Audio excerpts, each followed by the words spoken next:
Hello అండి, welcome back to our channel Andhra రుచులు by మల్లిక. ఈరోజు మనం మిల్క్ మైసూర్ పాక్ ఎలా ప్రిపేర్ చేయాలో చూద్దాం. చాలా టేస్టీగా ఉంటుంది అండ్ క్విక్గా కూడా అయిపోతుంది. మిల్క్ పౌడర్ లేకుండా ఒకసారి పాలతో ఇలా చేసి చూడండి. ఇలా నోట్లో వేసుకుంటే అలా కరిగిపోతుంది. చూస్తున్నారు కదా ఎంత సాఫ్ట్గా ఉందో. మీకు కట్ చేసి కూడా చూపిస్తానండి. చూస్తున్నారు కదా ఎంత స్మూత్ టెక్స్చర్తో ఉందో. చాలా టేస్టీగా ఉంటుంది. ఒకసారి ఈ రాఖీకి ఇలా ట్రై చేసి చూడండి, అద్భుతంగా ఉంటుంది. దీనికోసం మిక్సింగ్ బౌల్లో 1 కప్పు వరకు శనగపిండి వేసుకొని జల్లించుకోండి.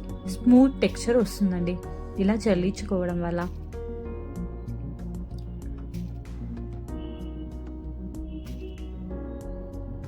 ఇలా బాగా జల్లించుకుని ఇలా ఉండల్లాగా వచ్చినాయి కదంటే ఇవి తీసి పక్కన పెట్టేసేయండి. ఇవి తీసేసేయండి, ఇవి వేయకూడదు.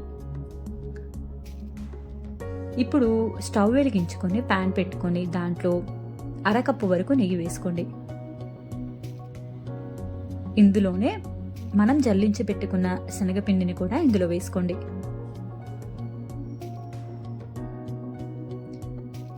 లో టు మీడియం ఫ్లేమ్లో బాగా మిక్స్ చేసుకోండి.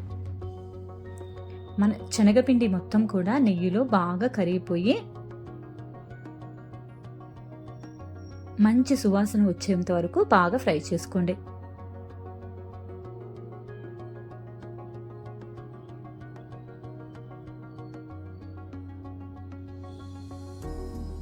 ఈ శనగపిండి కొంచెం కలర్ చేంజ్ అయ్యి మనకి మంచి స్మెల్ వస్తుందండి. అప్పటి వరకు మీరు ఇలా ఫ్రై చేస్తూనే ఉండండి. ఇది కనీసం మనకి 6 నుంచి 7 నిమిషాల టైం పడుతుందండి. చూస్తున్నారు కదా ఇలా ఎయిర్ బబుల్స్ ఫామ్ అయ్యి వస్తుంది. బాగా ఫ్రై అయితే శనగపిండి.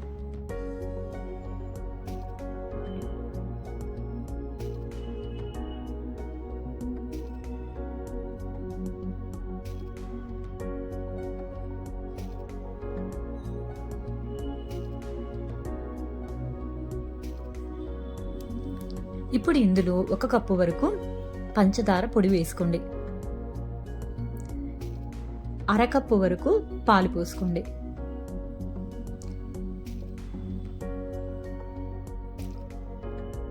ఇప్పుడు వీటన్నిటిని కూడా బాగా మిక్స్ చేసుకోండి. మనం ఈ స్వీట్లో పాలు పోయడం వల్ల మైసూర్ పాక్ చాలా సాఫ్ట్గా వస్తుందండి అండ్ టేస్ట్ కూడా అదిరిపోతుంది. చూస్తున్నారు కదా ఇలా కలుపుతూ ఉంటే 1 నిమిషం 2 నిమిషాలకే మనకి గట్టి పడుతుంది ఈ స్వీట్.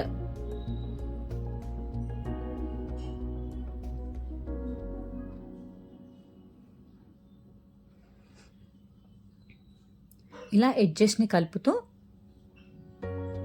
బాగా మిక్స్ చేసుకోండి.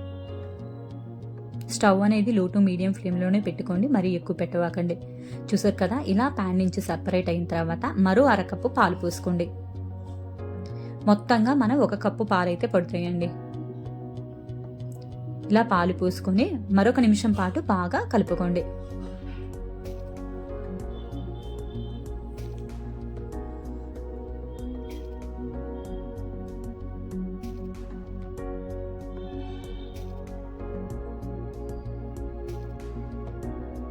చూస్తున్నారు కదండి ఇలా రావాలి. ప్యాన్ నుంచి సపరేట్ అయ్యి మైసూర్ పాకు సాఫ్ట్ టెక్స్చర్ వచ్చేంత వరకు బాగా కలుపుకోండి.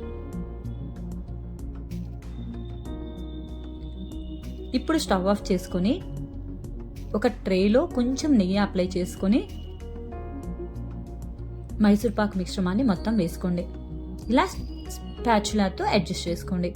మీ దగ్గర బటర్ పేపర్ ఉంటే వేసుకోవచ్చు, లేదంటే అవసరం కూడా లేదండి, ఈజీగా వచ్చేస్తుంది. ఇలా ఈక్వల్గా అడ్జస్ట్ చేసుకోండి.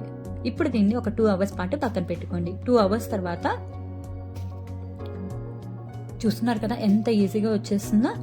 ఇప్పుడు దీన్ని తీసి పీసెస్ కింద కట్ చేసుకోండి.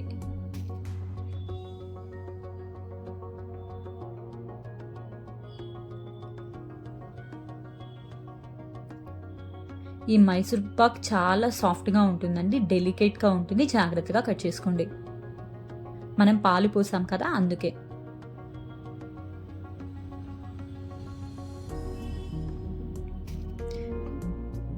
ఇలా కట్ చేసుకున్న తర్వాత వీటిని ఒక సర్వింగ్ ప్లేట్లోకి సర్వ్ చేసుకోండి. అంతేనండి, ఎంతో టేస్టీగా ఉంటే మిల్క్ మైసూర్ పాక్ రెడీ అయిపోయింది. మీరు కూడా ఒకసారి ట్రై చేసి ఎలా వచ్చిందో కామెంట్ చేయండి. చాలా ఈజీగా చేసుకోవచ్చు. అండ్ మీకు కనుక ఈ వీడియో నచ్చినట్టయితే please like, share and subscribe my channel. Thank you all for watching. And కింద ఉన్న బెల్ బటన్ని ప్రెస్ చేయండి.